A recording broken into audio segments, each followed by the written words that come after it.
ఎప్పుడో last week చూడవలసిన cinema ఇప్పుడు చూడడానికి కుదిరింది. ఏంటి లాస్ట్ వీక్ నుంచి ఇప్పటి వరకు కుదరలేదని అనుకుంటారా? మా బావ గురించి మీకు ఒక్కటి చెప్తాను. మీరే చెప్పండి. వినాయక చవితి రోజైతే వినాయకుడికి నైవేద్యంగానే దోసపండు తీసుకురా బావ అని చెప్పి మార్కెట్‌కి అయితే పంపించాను.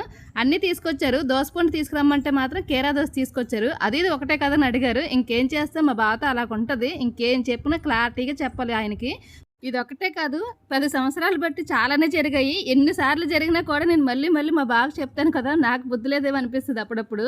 ఇంకేం చేస్తాలేండి. లాస్ట్ వీక్ అయితే సినిమాకెళ్దాం బావ అన్నాను. సర్లే టికెట్స్ కూడా ఉన్నాయి రా తీసుకెళ్తానని చెప్పారు. నేను ఈ సినిమాకనే చెప్పాను. కానీ సినిమా పేరైతే చెప్పలేదు. హీరో పేరు చెప్పాను.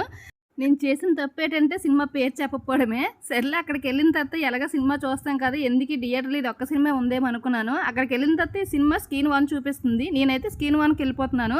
అటు సైడ్ కాదు ఇటు సైడ్ అన్నారు. ఏమో కిందన తీశారేమో ఇటు సైడ్ తీసుకెళ్తున్నారా అనుకున్నాను. అక్కడ లోనకెళ్ళి కూర్చున్న తర్వాత తెలిసింది సినిమా పేరు 'లిటిల్ హార్ట్‌లు' అనేసి ఆ సినిమా తీసుకెళ్లారని. ఇంకా కోపం వచ్చేసింది. ఇంక సినిమా మొత్తం బాగున్నా కూడా జోక్స్ ఉన్నా నవ్వలేకపోయాను. అప్పటి నుంచి ఊరుకోలేదు ఈ సినిమాకి తీసుకొచ్చే వరకును. ఈ వీక్ అయితే కుదిరింది సినిమాకి రావడానికి.